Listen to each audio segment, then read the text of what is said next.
Bonjour chers francophones, je suis le bonimenteur français. Je suis ici pour vous parler du cinéma français de A à Z. Ah, c'est l'été, où tout le monde part à la plage, où il se pose près du sable chaud, et où d'autres subissent la canicule, les tempêtes, les inondations et les incendies. Oh my god! Ça vous dit qu'on parle d'un film écologique? Je vais prendre ça pour un oui. De toute façon, vous n'avez pas le choix, vous avez cliqué sur la vidéo, donc... Rouge de Farid Bentoumi. Farid Bentoumi, ayant tout d'abord commencé sa carrière dans le cinéma en tant que comédien, a préféré, après quelques années d'errance et d'échecs, de changer son fusil d'épaule en se plaçant derrière la caméra en tant que réalisateur et scénariste. Faut toujours avoir plusieurs cordes à son arc. Donc en 2009, il sortira son premier court-métrage, Un autre jour sur Terre. Dans cette histoire, on suit un astronaute qui tombe quelque part sur Terre et est aidé par quelqu'un qui n'a pas la même langue que lui et qu'une amitié va se créer malgré la différence de langage.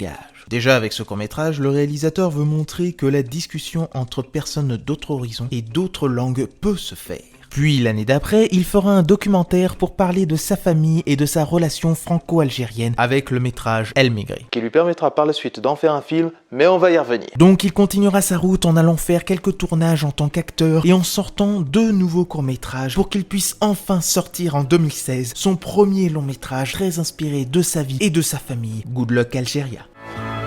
Avec ta mère, on s'est battu. On a travaillé toute notre vie pour que vous ayez le choix. Aide-moi à qualifier l'Algérie pour les Jeux Olympiques. Good luck, Algeria. Tu peux plus reculer là. De ce fait, grâce à ce long métrage, il recevra le prix du public au Festival du cinéma méditerranéen de Montpellier en 2015 et il fera en 2016 le Festival du film de comédie à l'Alpe d'Huez hors compétition. Ah, ils ont bien choisi ce film pour ses paysages montagnards et neigeux. Et cette comédie parle bien sûr de sa famille et s'inspire de la vie de son frère Noureddine Maurice Bentoumi en parlant des JO, de l'intégration, de la nationalité ou de la transmission du savoir entre générations. C'est sans doute romancé, mais c'est très bien raconté. Et le film nous présente quelqu'un qui va tout faire pour y participer alors qu'on lui a dit qu'il n'a pas le niveau pour entrer dans les JO. Et ça me fait penser à une autre comédie qui est très sympathique et qui s'appelle Rasta Rocket. Peu importe si tu n'as pas gagné, l'important c'est que tu es allé jusqu'au bout de ton parcours avec un petit discours social. Ça fait pas de mal. Et pour son dernier film Rouge, attention à ne pas confondre avec le dernier opus des 3 couleurs rouge de Krzysztof Kieslowski. Et aussi de Rouge, un film hongkongais de 1987. Et Rouge avec Megan Fox. Et c'est pas joli à voir. Mais bon, on va en rester là. Bref, après 1 an d'attente, on va pas revenir sur le pourquoi et le comment. Avec son label de Cannes de 2020 qui a été présenté au Festival de cinéma américain à Deauville en 2020, le film est enfin en salle. Donc, qu'est-ce que j'en ai pensé ?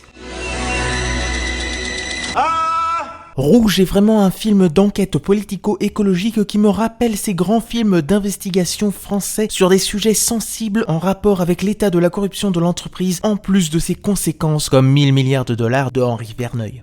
Un chef-d'œuvre. Dans ce métrage, on a là la description de notre monde actuel où ce n'est que division, destruction et contamination. Mais allons plus en détail. À l'origine, Farid Bentoumi voulait traiter un film d'enquête sur les conséquences écologiques et de santé avec le travail des éboueurs. Mais voilà que dans ce milieu professionnel, les règles sont maintenant très strictes, donc il s'est rétracté. Et il s'est plutôt documenté sur l'affaire de l'usine de Gardanne qui rejetait des déchets toxiques dans la Méditerranée. Oui, c'est pas très jojo tout ça. J'ai vraiment été pris à fond par sa mise en scène, même si je ne suis jamais fan de la caméra à l'épaule. Mais Farid Bentoumi filme tellement de près ses acteurs pour nous permettre d'être imprégnés par leurs émotions et pour qu'on suive très intimement leur vie. Après, bonne mise en scène, il y a quand même des faux raccords qui ne devraient pas se faire. Aka, il y a des lunettes. Aka, il y a plus de lunettes. Aka, il y a des lunettes. Aka, il y a plus de lunettes. On me voit, on me voit plus. Il est très difficile de trouver un camp parce que chaque personnage a ses arguments sur l'usine et que c'est nous, spectateurs, qui serons à la fin juges du film. Il y a ceux qui veulent protéger l'usine pour qu'il n'y ait pas de renvoi de salariés, ceux qui veulent enquêter pour savoir si l'usine est en règle et prouver qu'elle ne protège pas la santé de ses salariés et la nature, puis ceux qui veulent juste sauver des vies. Et puis le fait que le film s'appelle Rouge, ce n'est pas anodin, c'est aussi pour représenter le produit toxique qui est de cette couleur-là et qui pollue la ville, la nature et la population. Mais le rouge... La couleur du sang, la rouge c'est la couleur des Indiens.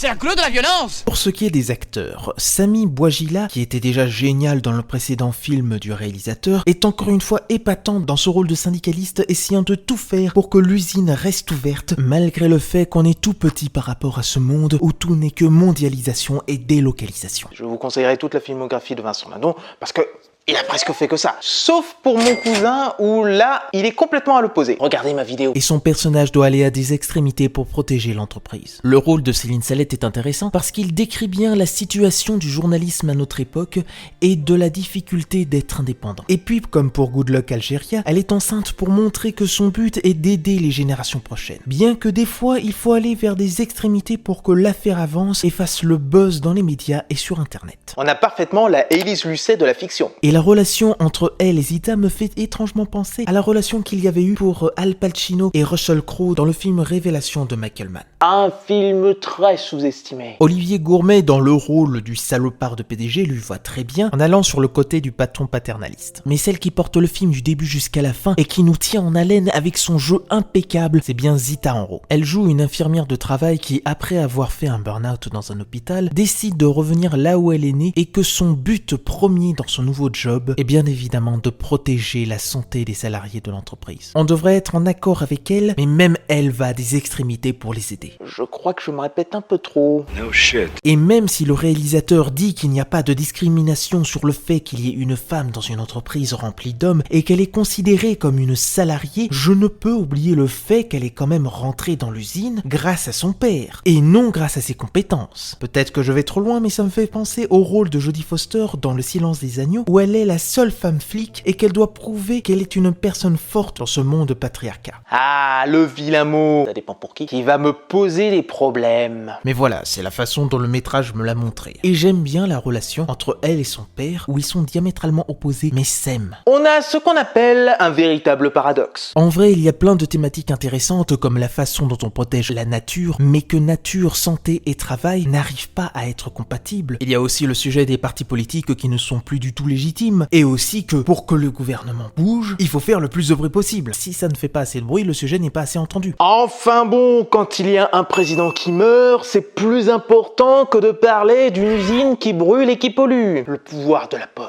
c'est plus fort que tout. Et enfin, il y a aussi l'importance de la santé contre le travail. Enfin, c'est vrai que même moi, quand j'étais malade, je ne voulais pas rater un seul jour de travail. Vu que maintenant, on te juge sur ta ponctualité et ta performance. J'aurais dû faire plus attention à ma santé. Ensuite, le personnage de Samy essaye tant bien que mal d'empêcher certains salariés vieux et malades de perdre leur boulot, parce que trouver un travail après un certain âge et avec un problème de santé, c'est vraiment très difficile. Certains diraient qu'il faut traverser la rue pour trouver un job. Puis alors que ce n'est pas un film post-Covid, parce que ça a été tourné quelques années avant le début du Covid, il y a quand même des scènes qui sont proches de ce sujet-là. Après, je trouve que ça se précipite un peu trop vite et que ça nous empêche d'avoir, je pense, toutes les informations. Il manque, à mon avis, des moments où l'on prend son temps. Ça aurait mérité 10 minutes de plus. Mais après, il n'y a rien à jeter, hein. La narration va d'un point A à un point B. Donc, je vous le conseille grandement. Il faudra que je le revoie parce que j'ai vu que parmi les producteurs, il y avait les frères Dardenne. Ça expliquerait bien des choses. Et autre chose intéressante, mais le réalisateur arrive à présenter l'usine comme une sorte de monstre, de créature à abattre, et qui est en plus amplifié grâce à la musique inquiétante de Pierre Desprats. Qui a travaillé sur une partie de la BO de Garçon Sauvage et qui s'est occupé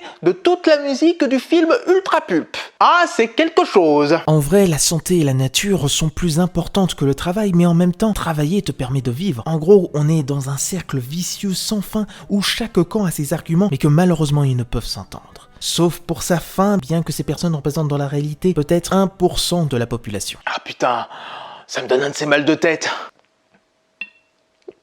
Sur ce, je vous dis à la prochaine et je bonimensionne les films que vous oubliez de mentionner. Et si vous êtes dans une usine, n'oubliez pas de vous protéger. Comme ça, vous ne ferez pas un très bon travail, mais un excellent travail. Tu t'es fait manipuler par cette petite journaliste qui nous tourne autour comme une charognard pour avoir son scoop. Tu sais que c'est compliqué ce que tu fais. Non, tu sais pas. Vous savez même pas qui est votre fille.